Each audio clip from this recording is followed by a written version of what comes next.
Happy Friday, everyone, and welcome to Agencies Talk. This is Digital Marketer's weekly talk show where we sit down with industry experts and agency professionals.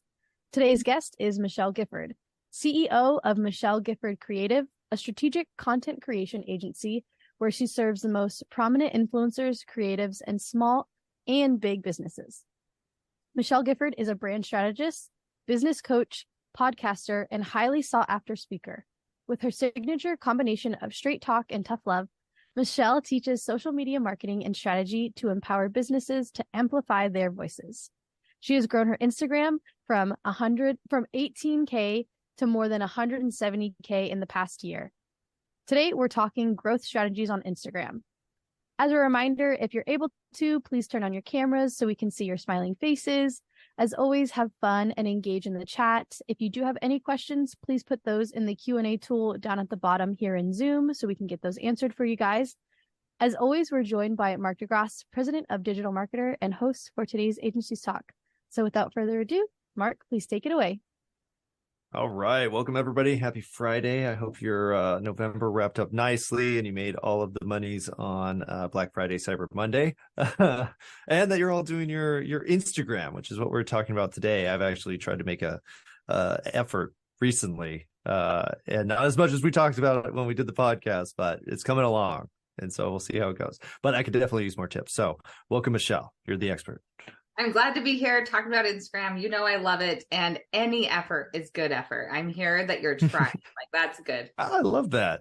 You know, not all Instagram professionals say that. They're usually very upset if you say you don't post every day and you didn't do so many reels or so much live and all that kind of stuff. But your approach, I think, is very not soft, but it's understanding of how busy people are. Oh, and I have my agency. We do all the things, right? And so I know that Instagram plays different parts in different people's businesses, right? Like so just understanding that is actually a better approach is like, oh, holistically, where do we need to be? So I'm here for it. You're doing great. Here you are doing lives, podcasts, all the things, and Instagram will come when you're ready. That's awesome. Well, the thing about Instagram though is I think it's probably one of the easiest ones to like post on. Like it doesn't have a bunch of crazy features. It could really only do a couple things. And so it's simpler and it feeds into your Facebook and is integrated with your ad platform, which actually makes boosting and stuff really easy. So I think it's a great one for, anybody here. Everybody says LinkedIn, like, oh, you're a business professional, you should be on LinkedIn. But actually, let's just start there. Why should you be on Instagram? In terms of your personal brand and your small business versus all the other platforms? Yeah, I love this question because Instagram is the best place. I'm going to say this for you to. Not biased. I know. But no, this is actually like strategically, it's the best place to build the personal connection is what I was going to say, because you have TikTok and I love TikTok. I think it's a really great place and it's harder to connect personally. And the real big reason is Instagram stories. Like no one has been able to duplicate the power of Instagram stories. And I said it before with you, but it is the most powerful place on social media because of like people are tuning in to see you every day, like do your regular day. And they want to know your voice and your opinion. And Instagram is a really great place for that. So on TikTok, most of the feed that you're getting are people who don't follow, that you don't follow. And that's not true on Instagram. Yes, you're getting fed people that you'll probably want to follow, but like in stories, that's only people you follow. And so when you follow someone on Instagram, it means something, right? It's a little bit more powerful than it is on other platforms because you actually are invested in those people that you follow. So Instagram's easy to get started, like you said, and the connection piece is huge there. So that's why I love Instagram. It also with the ads and all those kind of things, it's a great place to be. Oh, that's such a good point. And I love the comparison between Instagram and TikTok in terms of the connection piece, because I hate to say it, but sometimes I'll be like, oh crap, I'm on my friend feed. Let me go over to what I want to see. And you'll switch over to the home. And it's like, not that you don't want to see your friends, but it's like, if I'm on TikTok, like I'm there for like, all right, I got like 2 minutes to kill and I want to see something interesting. Like I'll go on TikTok and most of the time it's not to connect with anybody. It's just like, I need entertainment. But Instagram, you're right. And not just on the live though, because I'll look at my friends, their posts too, where I'm like, oh, what's he up to? There you go. Here's a like. And it actually makes it really easy. But with that said, what the heck do you post on Instagram?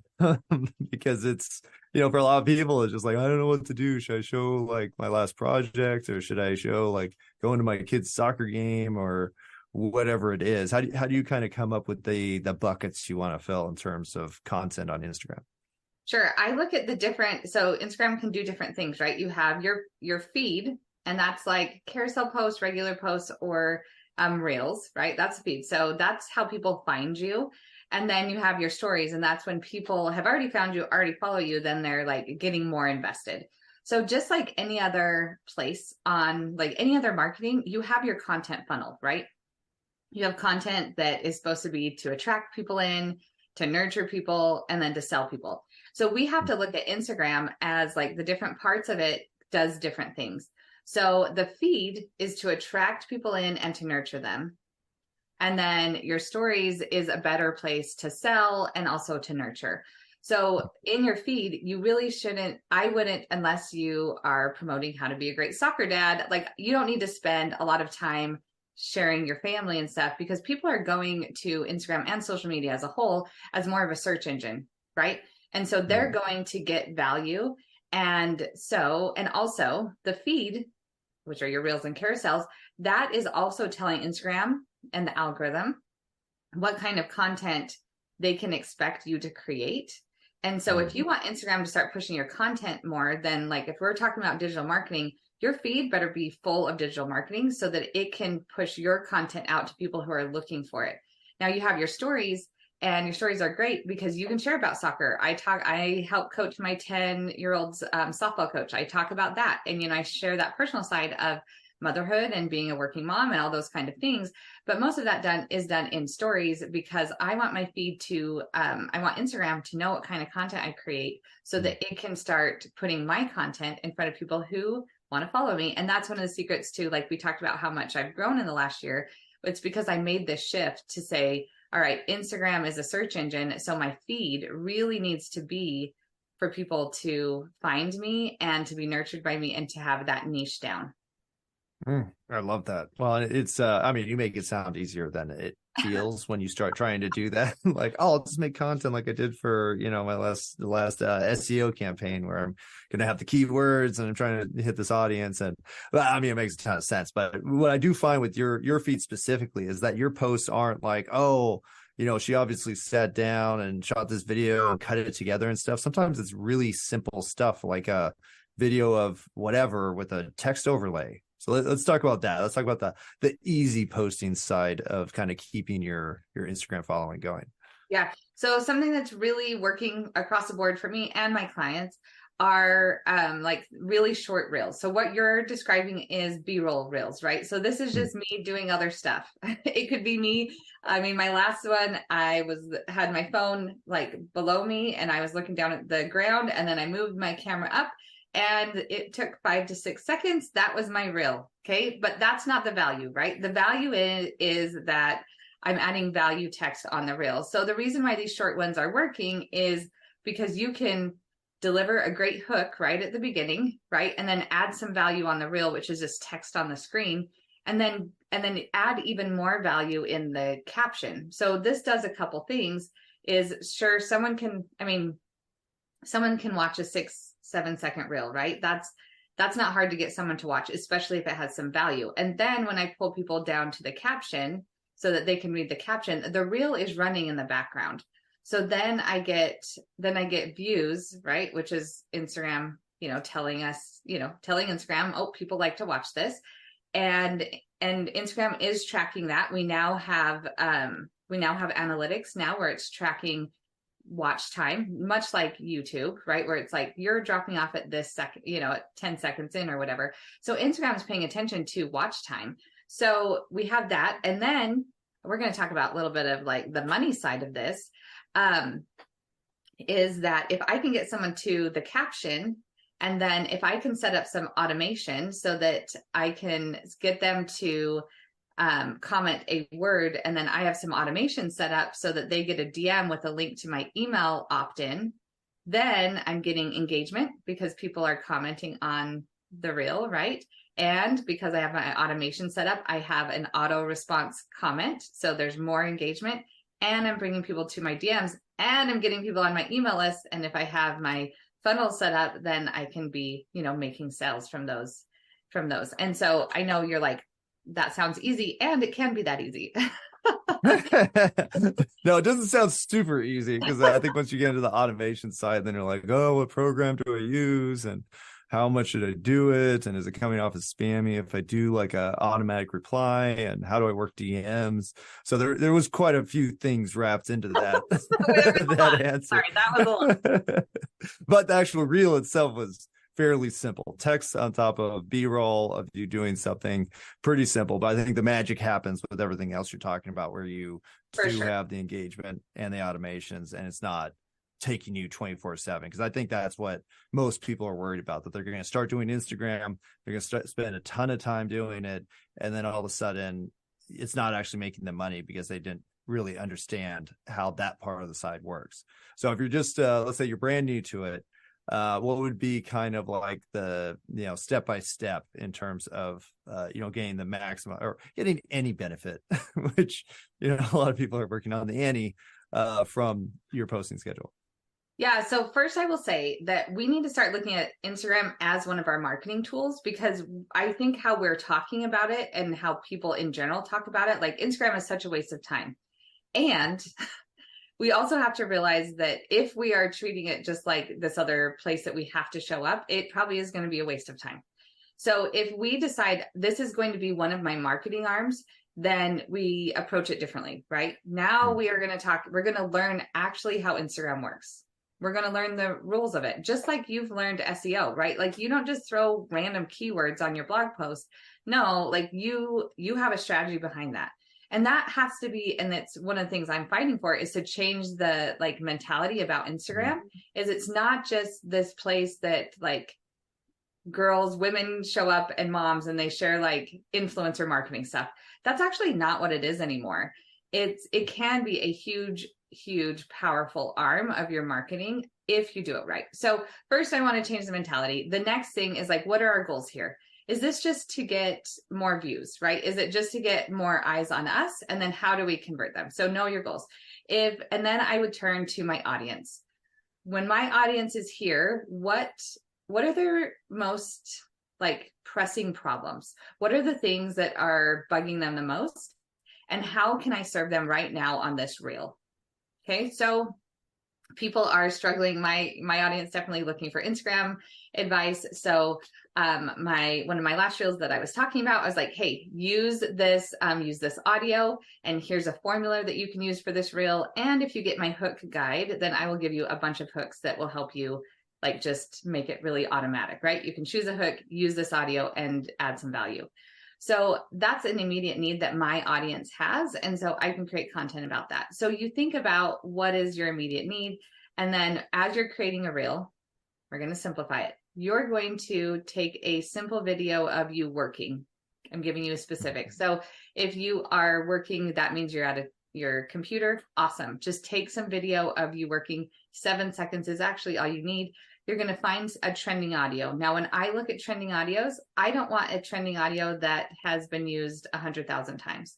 I want because to get the most benefit from a trending audio, you have to do it before it's actually peak trending. And so you want to get in at the under 10,000 range. I share these all the time. I share them in a weekly email. So if you need some help, I'll help you out with those. But but then you take a trending audio, okay, you have that 7-second video, think of a great hook, right? What is a hook? What is a problem that your person is having? Stop doing blank. Okay, that's going to be your hook. And then you add some value in that. Say, stop creating 30 days of content. Okay, something maybe shocking. And then you can bring them into the caption so that and say, this is why you should stop doing this. Then you have a really solid reel that you could post right now. Wow. No, that sounds really easy. And I think it's, there's no real excuses not to do it. Well, I think it has to be. The hooks, I'm giving you the audio, I'm giving you the hooks, I'm trying to make it easy. Yeah. Well, and I think that's a really good point too, because I think a lot of people think you need kind of like YouTube chops to do Instagram, where it's like, oh, I gotta be good on camera and good at presenting and good at shooting and good at editing, and you need all these skills. And it's like, no, that actually doesn't make it better. And sometimes it makes it worse, right? Because people don't want to see that level of refinement all the Yeah, I mean, we should all just give a big hug to TikTok for that, you know? time. TikTok is the one that like changed, right? They were like, actually, we're going to put the power into the hands of anyone who has a phone. And it's trickled over, and we're all used to having non-professional videos shot and watched. And we like that because it's actually more personal. Because when you shoot this like very, very professional video, it adds distance between the person, right? Mhm. Like when I feel like, oh, they're in, and that's fine if that's your brand, and it's just not required. Yeah. Well, I think people have kind of well, I think two things. People have an expectation of like if it's too professional, it's not genuine. And the second one is I don't trust any big organization anymore. Like I think they're, trying to deceive me or they're trying to do something nefarious. So if it's too clean, then I think it's been produced. And actually I was talking to Norm Farrar. He was here yesterday talking about Amazon influencer program. And so we shot some Amazon product videos. And he said, you're not even supposed to recommend anything. He's like, don't recommend anything. Just show them the product, say, what the features are essentially, and don't say the price. And don't say it was a bunch of no's of what not to do to make these videos successful on Amazon. I was like, oh my gosh, that's totally counterintuitive. And I think the same thing's happening with all reels. Like people want to see the little mistakes. And if you are almost too good, it leads to suspicion. And are you finding the same thing? Yeah, I mean, like you're the AI guy, right? And I am definitely a huge proponent that like the thing that's going to keep us different from other people, like, because people could chat GPT a ton of Instagram content, and teach it, right? And show up, whatever. Yeah. But the thing that makes my stuff different is me, right? And my imperfections and that's not, I mean, like that's where the connection, because as AI gets more and more widely used and all that, then the connection piece is going to get more and more valuable because people, like you said, want to know the person behind what's going on, because who knows, like who's running, like pulling the strings, right? So if you know that like I'm a real person and I am not perfect all the time, and sometimes I show up like cutting dinner, right? Cutting food for dinner, or whatever, like preparing dinner, then that's actually, they're like, oh, I prepare food for dinner too. Like there's that connection piece. And then I'm like, oh, I'm a real person. So anyway, I think it's going to be more and more valuable to big and small businesses to have a personal connection. Yeah, I completely agree. And I think if you expect to make sales in the future, then people are going to want to see that you're real, even though they haven't seen you in person before. And that's one of the only ways you could really do it at this point. We do have a question, and I am not going to suck up the whole time because I'm sure you all have Instagram questions. So if you'd like ones, just put those in the comments. We'll start with our own Cameron. You want to ask her yourself? Sure, I can. So my question was, when it comes to posting a reel, what are the best practices in terms of posting it to your actual like profile grid and the reel section, or just specifically posting it to the reel section? Does that make sense? Yep, absolutely. So you have the option that when you post, you can post it just to the Reels feed or to your whole feed. So when you post a reel, what happens is that it's going to be like just pushed out. So to your followers and also hopefully non-followers, right?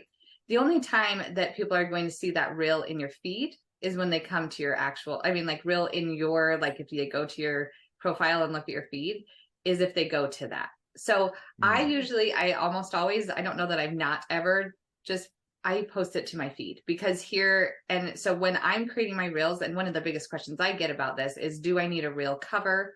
And when I post, because that reel cover goes to your feed and ends up in your feed. So I always like to think of like the user experience. How would someone look at my feed and know to click on this reel that I want them to click on? And that the biggest way to do this, I actually don't care if you do a reel cover or not, but I want there to be a hook on the reel so that people have a reason to click on it. And what this does is it makes, if someone comes to your profile and they're just scrolling through your feed, then it gives that reel a chance to be clicked on. Because if not, if it's just like a random shot of you talking and you're like paused in a weird way, then there's no reason for them to click and watch. So I post to my feed, and I post to both. Nice. Easy peasy. And other questions you guys could ask away. I'm just going to keep going with the 1,000 questions that I have, and that's the case. So last time we talked, we actually talked about the 3 buckets, like 3 categories of content that you kind of rotate. How do you recommend actually creating those buckets that you want to feel for your Instagram feed? So do you mean attract, nurture, sell, or do you mean like your pillars? The pillars. Sorry, I said buckets, great. but I meant pillars. Great. So with your content, it is really good to decide 3 to 5 pillar content or buckets that you want to talk about. And just as a sidebar, I have those buckets for my feed, and I have different buckets for stories. So because in stories, I can talk about motherhood a little bit more, right? I can talk about whatever I want in my stories because the algorithm works differently. Okay, because the stories only go to people that follow me. All right, so I would choose different buckets for your feed and for your stories. So how I rotate through that is I will come up with whatever is easiest for you. So some people like to assign a day, and I would do this internally. I wouldn't you don't need to publicize that on Tuesdays I do this. And the reason is my reels are not it usually takes a week or 2 weeks for my reels to gain a lot of traction. So if I post on Tuesday and I say it's Tuesday's reel, well, people might be seeing it on Thursday, Friday, Saturday. So even if it's just internally to be like, on Tuesdays, I do some kind of tech tip, right? On Wednesdays, I am going to share a client testimonial or a client problem. So come up with your pillars, and then you decide which way is best to do those. If it's like I'm assigning one per day, or if you're like, these are what I'd probably try that first and then see which pieces of content are getting more traction and then double down on those. Because if bucket 3 is getting you more followers than bucket 1, like let's just do bucket 3 for a while and ride that wave. And so that's how I would look at it. I really, especially in our agency, try to be very, very aware of analytics and let those analytics drive our strategy and not stay stagnant because we're like, oh, well, we said on Tuesday we're going to post this. Well, no, let's adjust to what the market's telling us. Oh, I'd love follow-up question to that, because I have a bunch of questions about what you just said. But the first one is, you said 1 to 2 weeks for the reel to actually start generating hits. What's that's totally counter to what most people say, where it's like, hey, if you don't get 600 views or over 200 views within this timetable, then you failed. Try again. So my reels they get views in the first in the first week or whatever, in the first day, absolutely. And there are reels where it literally takes weeks before they take off. So that my first viral reel ever, I posted on, it was last year. It was November. It was Black Friday. Okay. So let's say November 25th or something like that. It did not start going viral until the 12th of December. So and that was last year. So this is actually great news. And we should be, because that means it used to be that we would post a reel and we had a day that it maybe lasted, right? Hopefully that you got your views and your comments in, and then it would last a day or a week or whatever. And then the views would go away. And I actually love the fact that I can post something and it's like putting it in a bank. Now, I don't know which one of my reels is going to gain the most traction, but it does help that I don't have to be like, oh, well, this one failed because 2 days ago, I posted 2 days ago and only 5 people saw it. But it's actually more like, oh, I'm just going to keep putting this money in the bank. I don't know which one's going to get the best return, but it takes a lot of pressure off the immediate return. Well, you know what? I think that goes back to your point about Instagram being a marketing channel. Because I think a lot of times, I mean, I'm talking about personally, where I say social media and then Instagram is just one piece that I'm supposed to be doing of like 8 pieces and whatever. I'll get to it when I get to it. But if you are treating it like Instagram is a marketing channel, Instagram is email. If you want to make a comparison between like the levels of methodology, then yeah, you're not going to give up on something because you sent one, right? That would be crazy. And it's a little bit tricky. And I know like it's a mindset thing because with that, no one knows your click-through rate, right? No one knows how many people you have on your email list. Like no one knows that. But I could go to you could come to mine and you could see which of my reels isn't doing well. And so that's a tricky thing. It's a tricky thing mindset wise. And, we also need to say, like, if this happened in email and the last 3 emails like decline in click-through rate, what would you do? Like you'd go and you analyze the data, look at the emails and see like how you can improve them so you can keep going. Well, that's what we have to do in Instagram as well. Like we are treating it like we're just always spinning the wheel and being like, I don't know, what's going to happen. Instead of saying like there's strategy, I can learn this and I can use the data to make really strategic decisions. That's awesome. Well, I think it's, and of course, reviewing the analytics, basically doing all the stuff we're supposed to be doing as marketers, just doing it for Instagram and stop treating it like some, magic slot machine where you just put a coin in and maybe you'll hit it. And most of the time you won't, but you just keep on trying. But yeah, I love getting the strategy into it. Let's see. Caroline has a question. She says, how to pick the right tags to get the best results at Instagram. And can you say more tags you use, the better result you'll get? So basically, what's your best practices? Right? Hashtags, yeah. We're talking about.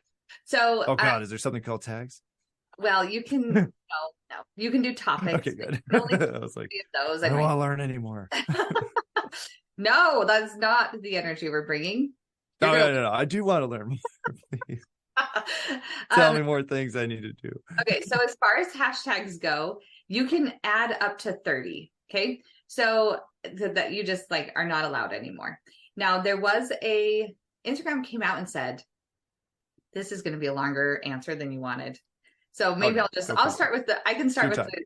I was like, I can start with the short answer. The short answer is that it's less about the number and it's more about the quality of the hashtag. So hashtags, Instagram is becoming a bigger and bigger SEO platform, whereas like search engine optimization, it's a search platform. It's becoming more and more like that. TikTok is way better at it and Instagram is catching up. So hashtags are used, yes, to classify, like, if you click on a hashtag, you can see a list of posts that have used that hashtag. But more than that, it's helping Instagram understand what your content's about. So Instagram is looking at your post, okay? And it is trying to figure out what your content's about. So it looks at the video, the text in your video, it looks at your caption, and it looks at hashtags. So your hashtags, you want to make sure that they are specific to the content that you're creating.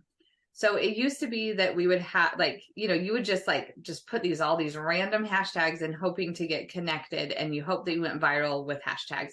Hashtags are not used to go viral anymore. Like that, it's not really how it works. So the hashtags, we just want to make sure that they're content specific. So what is your content about? Okay. And then it's industry specific. So like think about what industry hashtags you want to use. And then if you have any like personal hashtags that you use, you can add those in too. So you're going to find conflicting information about hashtags. And the reason is that Instagram came out and said, only use 5 to 8 hashtags.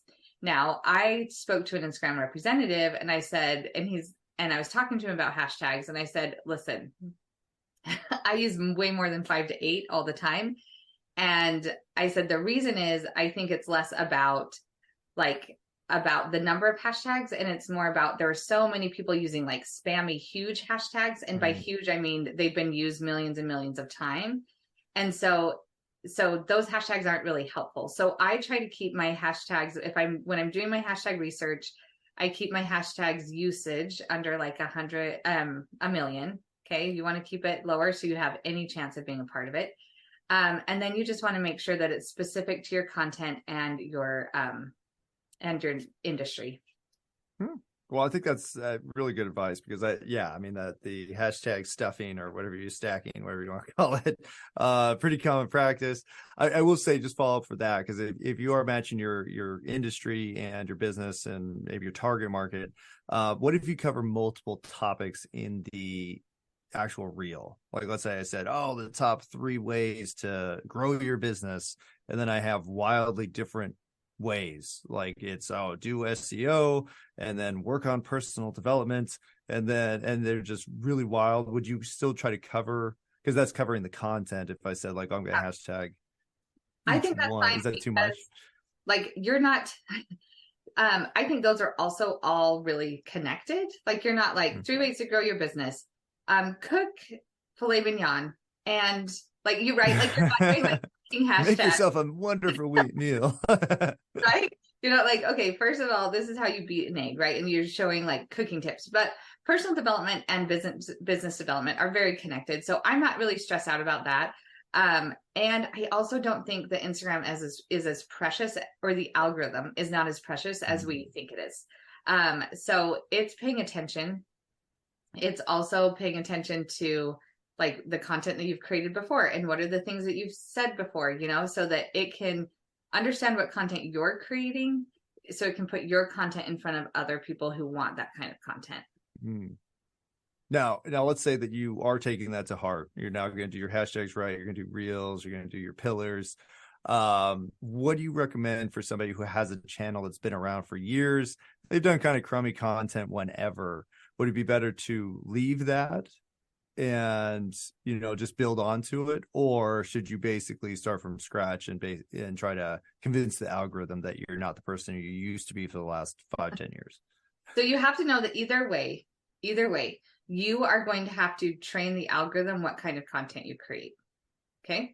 So I would look at my audience, and is this an audience that is worth reinvigorating? Are these people who follow me and they're going to go with me anywhere? Is this worth it? Or is this a completely new audience and I want to start from scratch? And there's also some like mentality thing of like mental game where you have to play that. Like sometimes starting from scratch is like gets people revved up and they're like, yes, I just want to start from zero. I just want to do this. So there's not necessarily like a right answer to this. It really is dependent on you. Both are going to take work. Both are going to take consistency. Sometimes like people starting from zero makes them feel better. Sometimes like even just having a couple thousand behind you is great, and they're like, and if you have a couple thousand followers and like starting from zero sounds like the worst thing ever, just start where you are. Like you can overcome a couple thousand followers, with your content. So,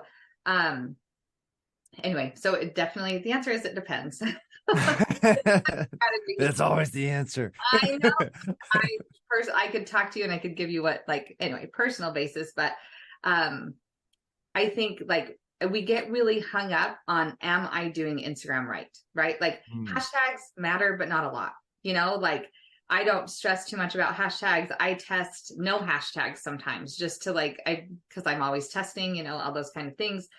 And we get really hung up on these ticky-tack technical things when in reality, we actually just need to be like, what's our overall strategy and how does this feed into my business? Well, let's talk about that, because I think that's the big question, because a lot of people are like, well, I need a website, so I'll make a website, instead of, why do you need a website? Like, what's going to happen with the website? What's it going to do for your business? And then you just get to work, and by the end of it, you're like, well, that did nothing, because you didn't actually have a purpose in the first place. Right? Yeah. So could you kind of summarize what are the purpose, or what is the purpose, or what are the potential purposes of building your Instagram following? Yeah, I will start with a story. So I just saw a reel from a pretty prominent business person, and they were using it. It was a reel, so it was on Instagram. Okay. And they were like, how much money I made on Instagram today. And it was like $0. And then how much I made from my email list. And then it was like this thousands of dollars. And I was like, okay, I just want to like analyze this for 2 seconds. So what you're doing is you're using Instagram to tell people that Instagram is not working for you. Like, I'm like, this is like bananas, right? And it's like, you're using a spoon to feed you, and like to feed your audience. And then you're like, I hate that spoon so bad. But I'm cool and I don't like this. And so we need to start looking at Instagram like, listen, this is a way to reach new people.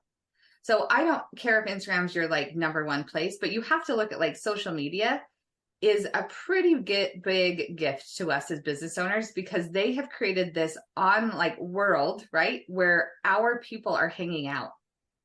Like they have attracted millions and billions of people that we have access to if we do it right.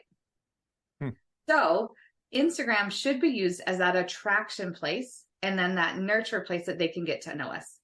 So that's what Instagram is it's that place for me. It should be that place. That's my place for the clients, is that if I didn't have Instagram or social media, even if you are not like really active on social media, but you use ads, I also want you to thank Instagram and social media, because without those, you wouldn't have access to all of these people and all of this information about them. You wouldn't be able to get there.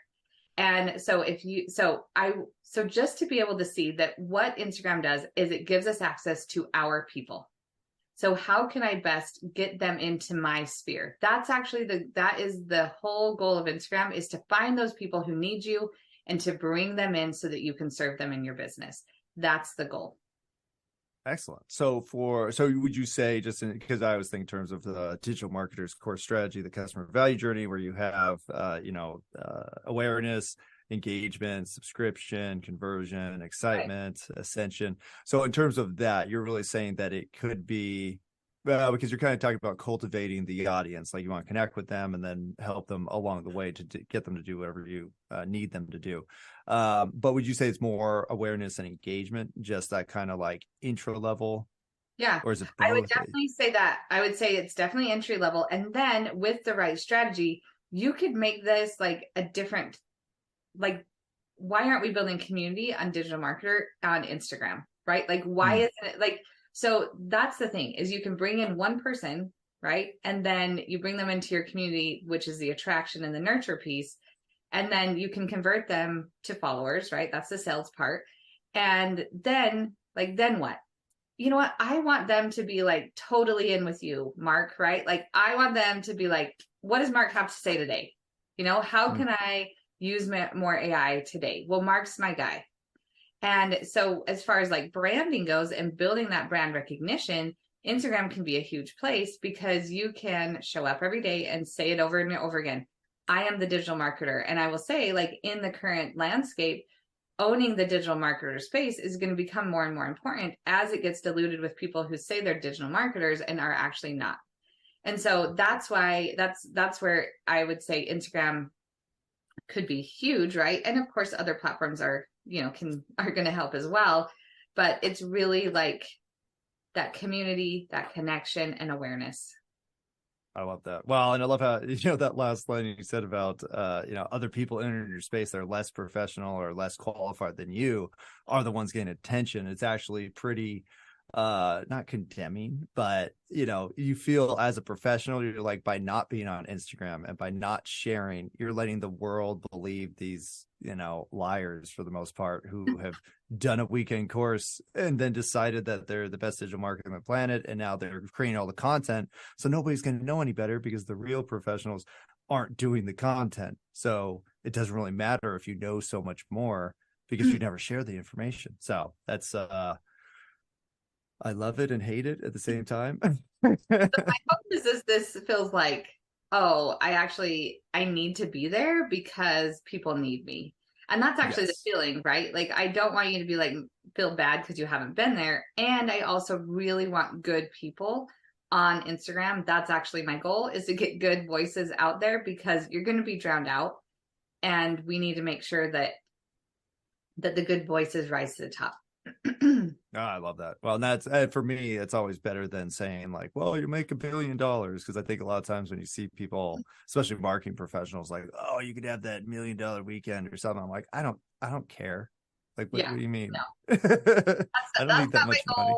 That's how my $1 million weekend feels great, I guess. But like, that's not That's a neat thing, but it's like at the end of the day, it's like, no, it's actually your responsibility to help people. And when you don't help people, then the people who shouldn't be helping are the ones actually that have the bigger voice than you. So I like it. I think that's a good approach.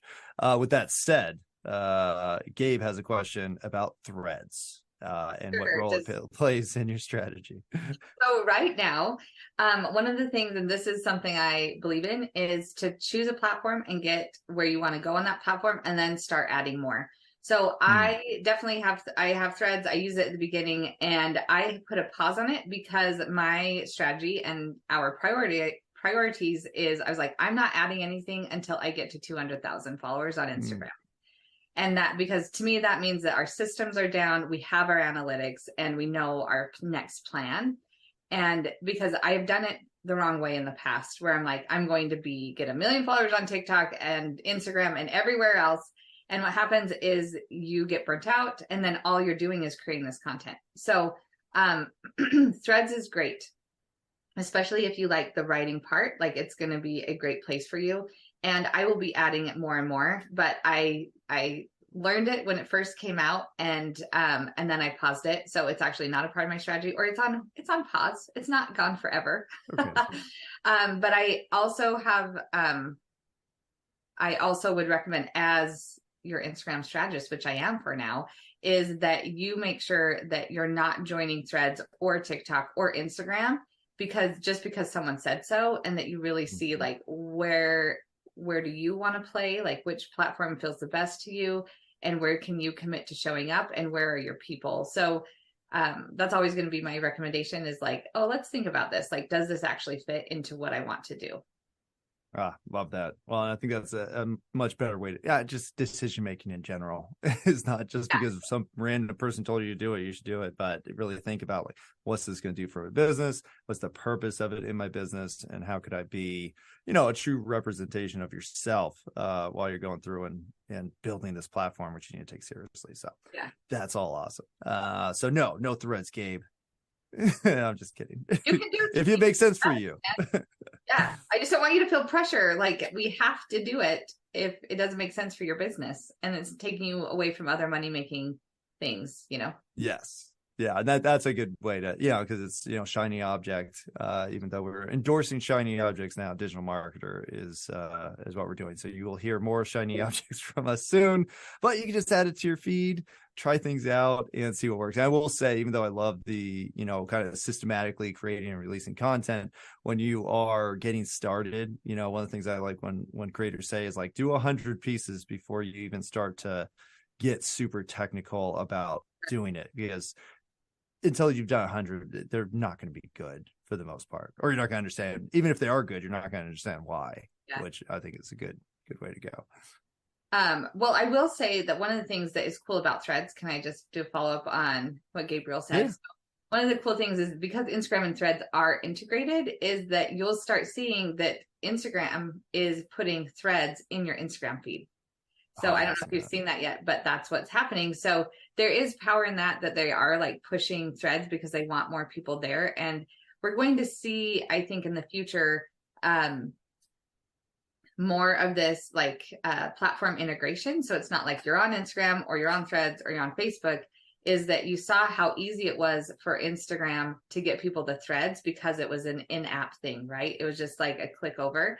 And we're going to see that that's going to be more of what happens, and really integrate. Like, if you're a follower here, you're a follower over here.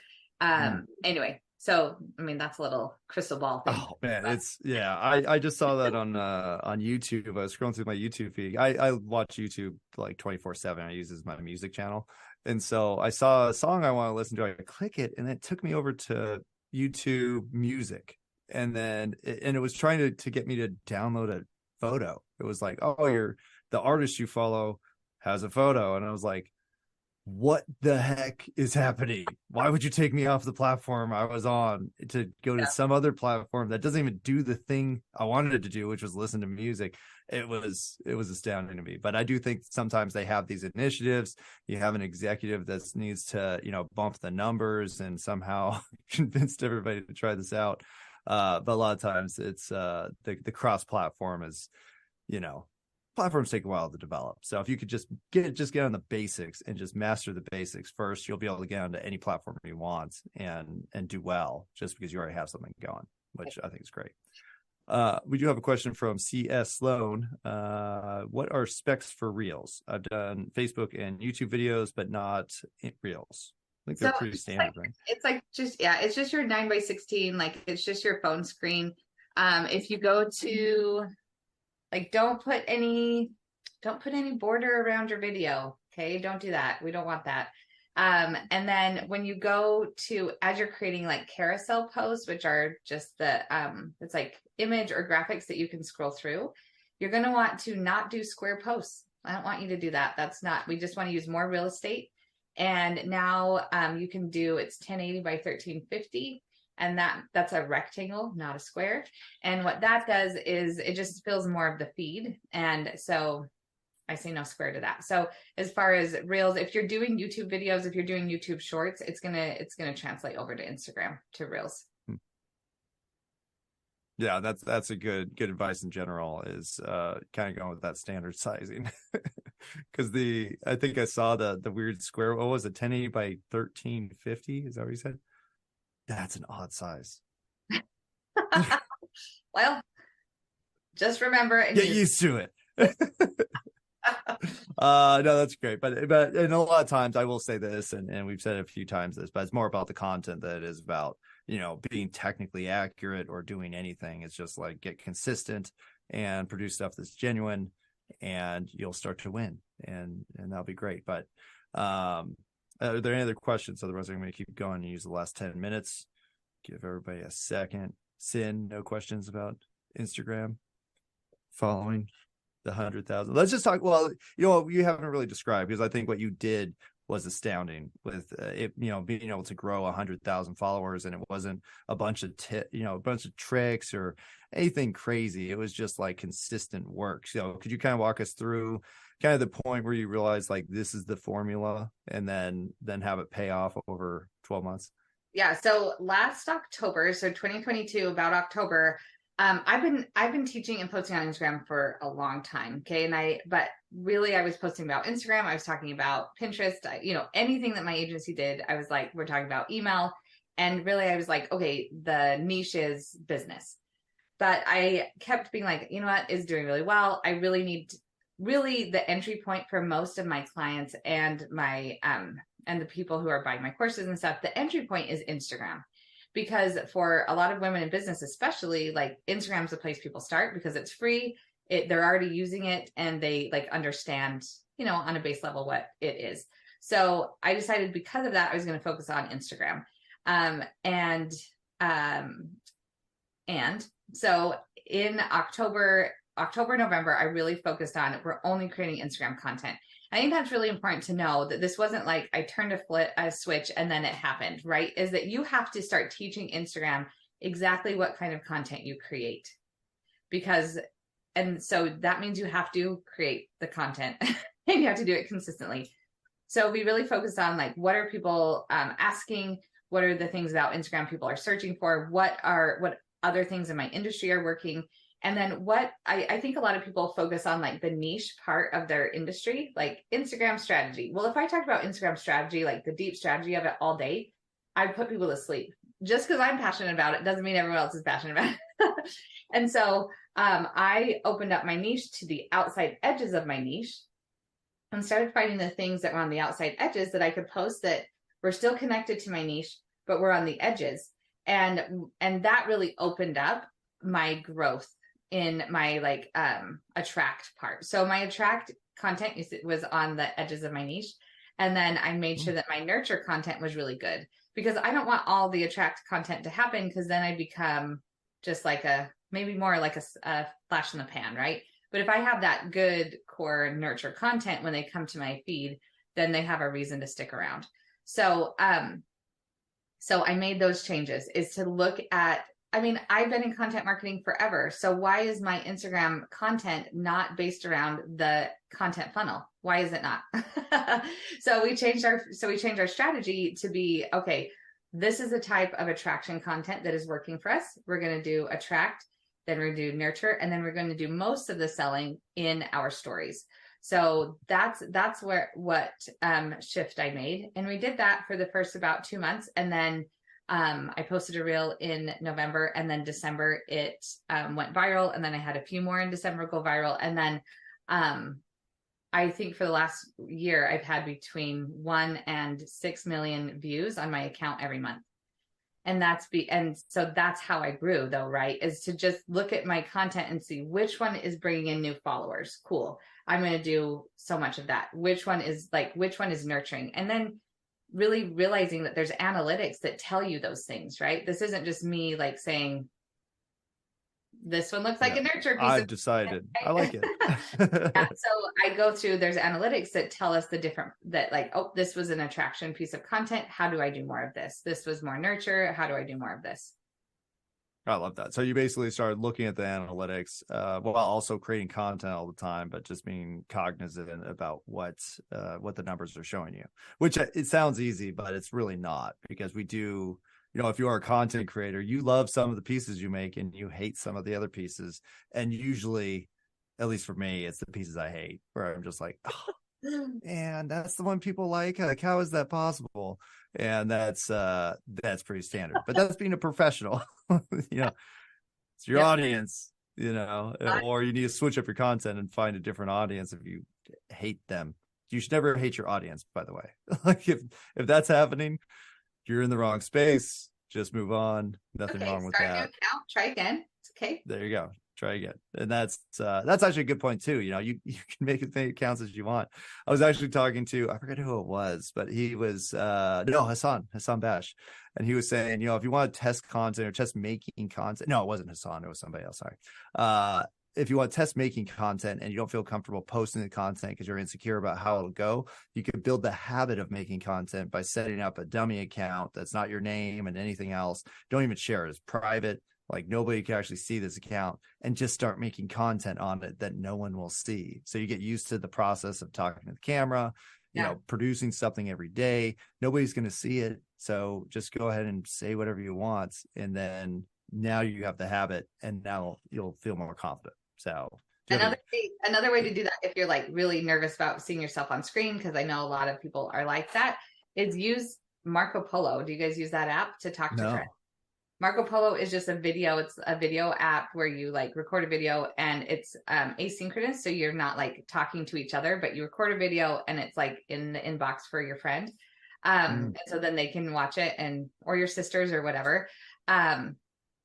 Anyway, so if you do that, like it's you talking to the camera, just like you would in stories or a reel, and it gets yourself used to seeing yourself on camera. Cause that's a really big hurdle. I've been doing this for too long to care anymore. It only takes several years. Yeah. In the first part, you're like, oh my gosh, do I sound like that? And now I'm like, I try to do better, but this is who I am. So that's the best thing. If you realize that, like, hey, it's you. Like, stop trying to be whatever you think you're supposed to be presenting or saying or doing or any of that kind of stuff, and just like, well, this is me, take it or leave it. Then you've kind of achieved the necessary trait to actually succeed on social media. Because a lot of people, if you care a ton and you're not good at taking criticism, it's going to be a rough ride, but it might be a good growth for you. So even if you are like that, like you don't like to get feedback or you feel insecure about it or whatever, like do it anyways. You don't know these people. Like it doesn't matter. People are actually nice. I will say, I will tell you that most people are good people. If your reel goes viral, you're going to have weirdos. Like that's just true. Like you're just going to have, if you suddenly went from like being in like 2,000 people watch your reel to 5 million, just like pure demographic wise, you've got to know that there's going to be people that you're like, why would you say that to me? Yeah. Why would you spend time to write that? That's funny. Okay, but you can actually use it. I have a reel that went viral, and I actually used it more than once because it's of me doing a rowing machine, and working out. Oh God, fitness jerks talking about. Turns out I'm not great at the rowing machine. I am now. I didn't realize my form was so bad, but I had like so many comments that were like, "Oh my gosh, oh God, gotta go to a trainer." I'm like, well, I do have a trainer, and anyway, she's not that worried about it, and I've gotten better. The form is better. Everyone can calm down. But it was so funny. But at that point, I'm like, well, thank you for the engagement, sir. Keep on going. Yes. Yeah. And comment and say thank you. And that's it. And it's, I was in the fitness industry and I was like, oh my God, did you do anything wrong? And all these people, they're just fanatics in that space and they can't help it. A lot of opinions. A lot of we do have less. They have a lot of opinions and time, apparently, too. They do. They just spend so much time online. I actually had a magazine, so I had like 1,000 trainers I would talk to all the time, and I'm just like, it's a personality type. Anyways, they're good though. They're trying to help. Last question from Carolyn. She says, as an experienced digital marketer, how can you evaluate if the content is good, as people might have different opinions as good content? Sure. So first of all, is it adding value? That's what I'm going to ask. Like, is it adding value? Is it answering a question? That's what I'm asking. And then the other thing is, if you're looking at your piece of content, and what was the goal of the content? Was it to attract? Was it to nurture? Or was it to sell? Because if you do a selling post, it's going to get less engagement, but did you get sales from it? Right. And so it really is going to come down to your goal. If it's an attraction piece, I go to my analytics, and in your like reels and all your content, you can see how much of like, let's say your reel got 100,000 views. You can break it down. It breaks it down like a percentage of how many of those were your audience and how many of those were not your audience. So if that reel was supposed to be attraction, if I have more people that are not my audience that saw the reel, then that was a success. So it's really just knowing your goals and then looking at those analytics to know if those goals were reached. Yeah. Well, and I think, the analytics is always a good way to do it, because it takes the personal, your personal kind of biases out of it. Like, wow, this one got the most downloads, but it probably was a good day and doesn't have anything to do with the content that I hate that ended up working. And so you just take the numbers out. And then, I like being able to actually assess and be like, here's the top 10. I think we talked about that on one of the certifications too, which was what's in your top 10. And then if it's your new piece didn't make it into your top 10 within a certain amount of time, this is specifically on YouTube, then you need to go check out and see what happened, because you might be able to be better. So this has been great, Michelle. Definitely have to have you back again. I think there's a million avenues we could go down in terms of Instagram and following and community building and conversion and all the different things you can achieve with Instagram. In the meantime, before we have you back, where can people learn more about you and have you help them? Hey, you can come find me on Instagram. I am Michelle Gifford. I also have a podcast, The Social Strategist. So come hang out with me there, and anywhere. You can type in I am Michelle Gifford on Pinterest, on TikTok, on YouTube, and you will find me. Excellent. Well, thank you so much, Michelle. I didn't mention, but I have consulted with Michelle on my Instagram following, and I did that purposely because I haven't been following the advice all the time, but we're working on it. And so next year, I'm going to get to 100,000, and you could quote this thing. Let's do it. I think it's possible. I do a lot of content. I just don't share it with anybody. So we'll start sharing. Talking to myself. It's pretty much, it's all in my head. All right. Well, thank you guys. Thanks so much for visiting. Come back next week when we have Hassan, actually. Hassan. Oh, okay. So Hassan. So we'll see if he actually did say that thing I said, and we'll go from there. But have a good weekend. Don't stress too much, and happy holidays for all this month. Bye, everybody. See ya.